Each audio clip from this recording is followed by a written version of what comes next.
Hey guys, Brix back with another Lego Transformer review, and today we are diving into part 2 of our version 2 G1 Devastator. That's a lot of letters and numbers and all. But let's take a look at version 2 Mixmaster. Let's check it out. Okay, so here we have version 2 Mixmaster looking. What does he look? Super dupe. Ah, you know it. Very good. So he does roll fairly well. Alright, he rolls good. He's alright.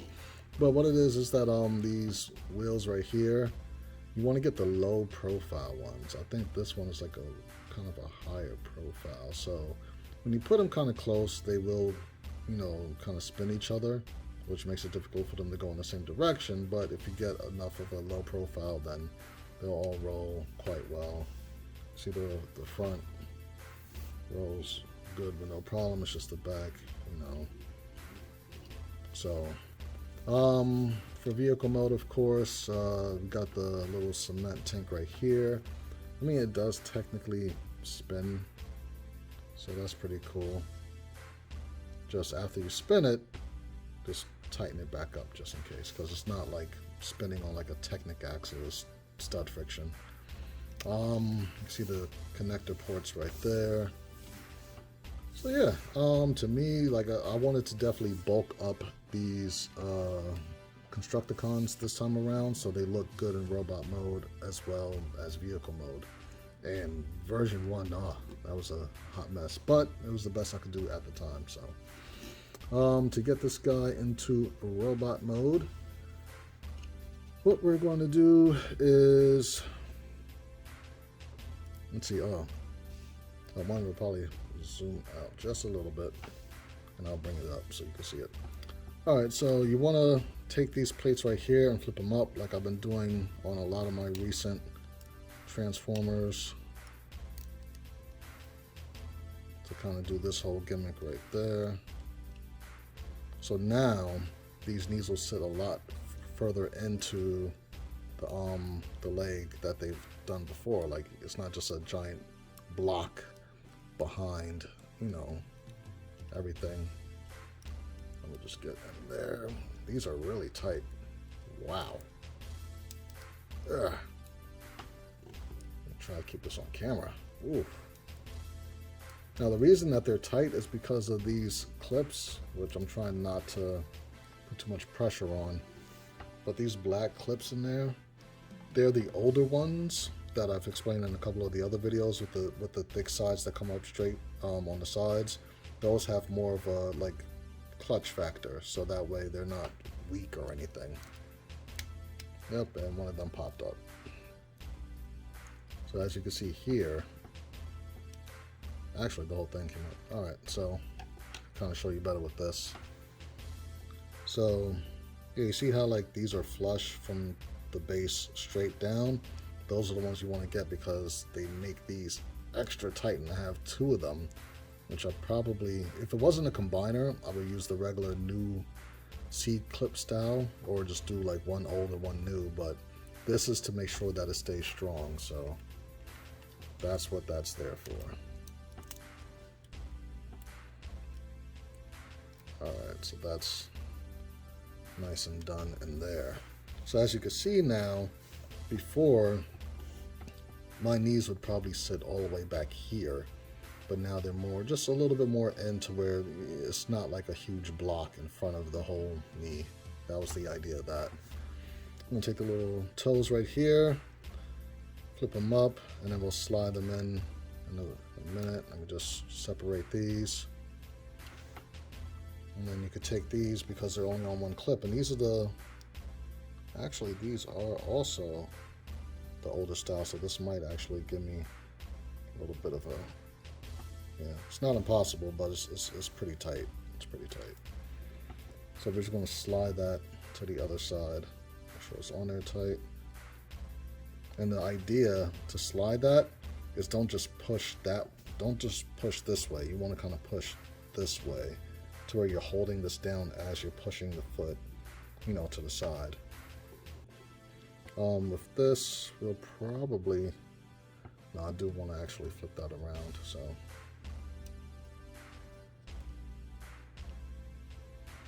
Just rotate the waist.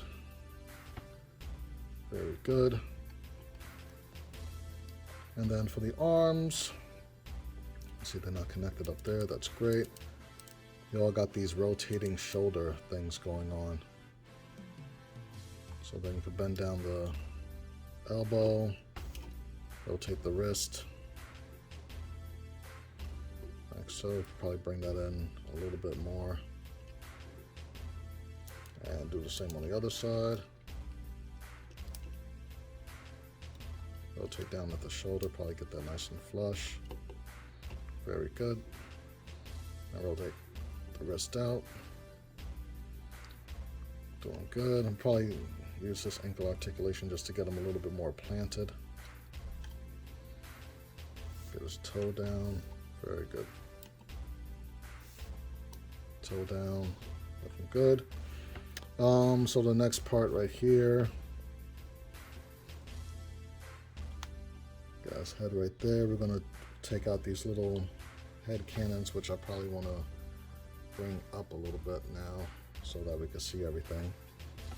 And take these little cannons because they're there for a reason. I definitely built these in to show them off, which I mean it's not like a huge thing, it's just the fact that it does that now and the last one didn't. And then these could rotate down like that. I mean, it kind of covers his head up a little bit, but I guess if you bring it up one notch and then you can bring these down, then it kind of loosens it up just a little bit more. But yeah, here you have Mixmaster, looking super dope. Very nice, very nice. You know, average backpack. This doesn't, you know, condense or anything like that. You know, I'm just kind of keeping it simple.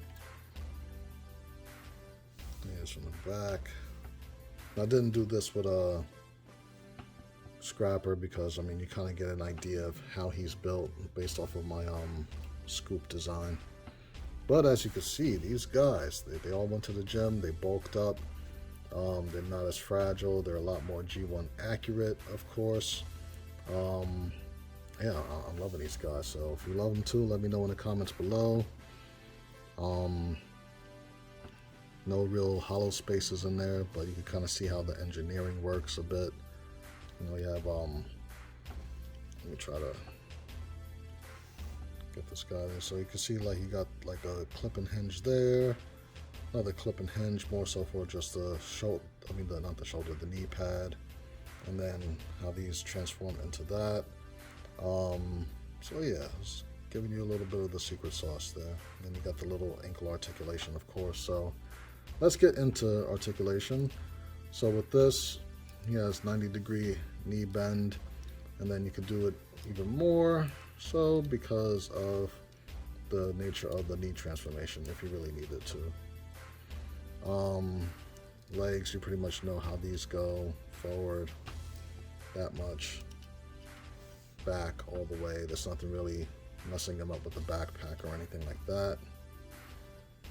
Let's get that back there. Waist, very minimal due to, you know, if you stretch it out, then he has full waist articulation.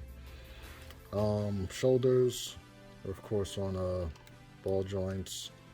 Get his arms all the way out without having to utilize the transformation joint. Elbows, ball joints, wrist, they're on those 1x1 rounds with the stick. I try to put all of my wrists on that now. And same thing for the ankle articulation down there. Those are the same pieces. So nice ankle rocker, and also gives you a nice pivot as well. And then you have toe tilt down and minor up, you know. But yeah, you can get some really dynamic posing out of these guys. I love it, I love it, I love it. Head is also on a ball joint. You can see it kind of in there. So he has, you know, can't look up because of everything behind his head, but he can look down in full 360 rotation with the head. And of course this bends up and down to get that out the way. Each of these little nozzles are articulated on their own clip. And you know, nothing lost with the backpack. It still spins and all that good stuff. So yeah, loving how these guys turned out. Definitely, this will be the set that I actually build in yellow and orange also. Excuse me. So probably at my next convention that I do display, I'll probably have the green one in you know, full Devastator mode, and then I'll probably have the yellow in robot mode, and then maybe the orange in vehicle mode, maybe, you know.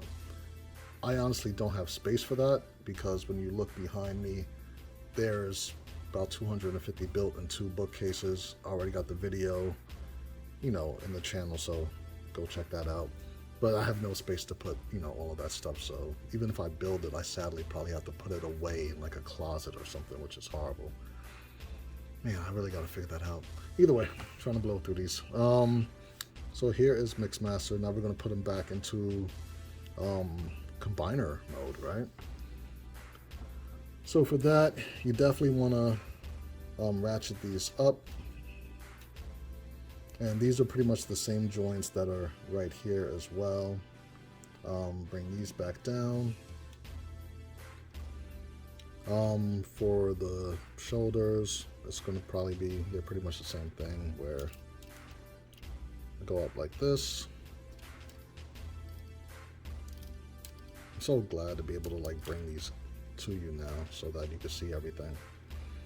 As you can see, we got those hinges also for ankle articulation. You'll see that in a minute. So basically just have to untransform everything, put them almost right back into vehicle mode.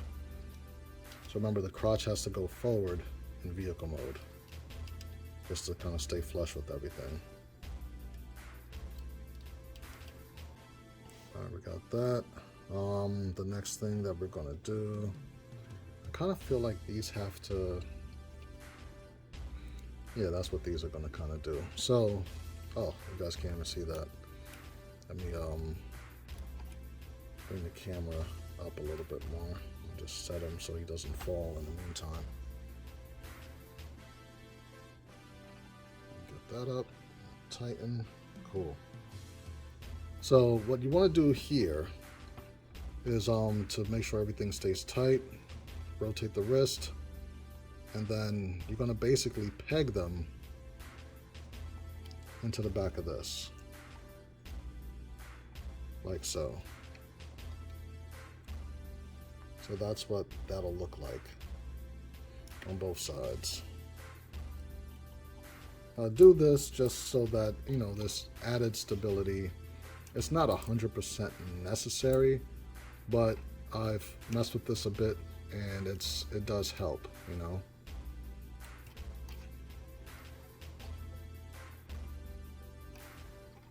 It does put a little stress on it, but it's fine. It's a healthy stress. So that's how that would look.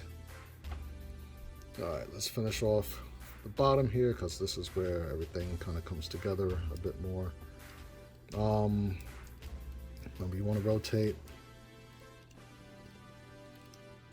that joint right there, and the best way to do this is probably to just kind of show you how this works now. You don't have to move the toes necessarily. Actually, you got to slide them back out, because then this is going to get in the way.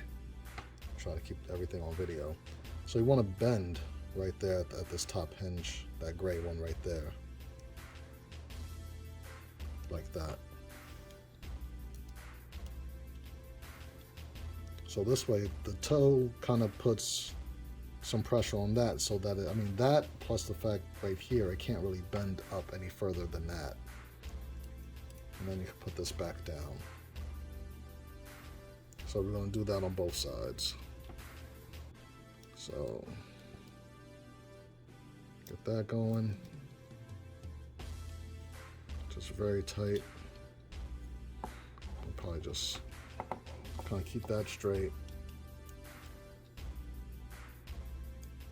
And then bend that just like that. Then you could bring that back down anyway. And then bend up at that hinge on the inside, like so. And then I'm gonna peg them back together. Oh, gotta slide the little toe and try to bring it back down so you can see everything. There you go. Gotta slide this toe back over before I do any of that. Can't forget that. Yeah. So tight. There we go. Up almost there. There we go. Alright, so we gotta snap them back together. And that's kind of like behind these wheels. Like in there, so gotta make sure we clear the waste. Right there. And kind of use the force of the wheels to snap them back together. Alright, good feel, good feel. So, as you can see, I added this green piece to kind of fit in between that right there for stability.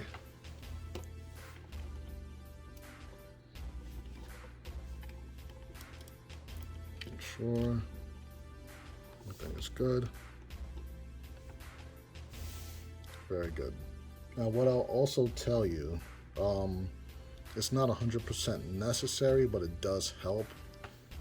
If you have like a 1x4 brick, then you kind of want to like tuck it in right there. If you're going to sit there and like be swishing this thing around, or, you know, moving them around, if you want the foot to like really stay put, I would say, you know, put a 1x4 brick right anywhere along here or along there, and it will add some stability.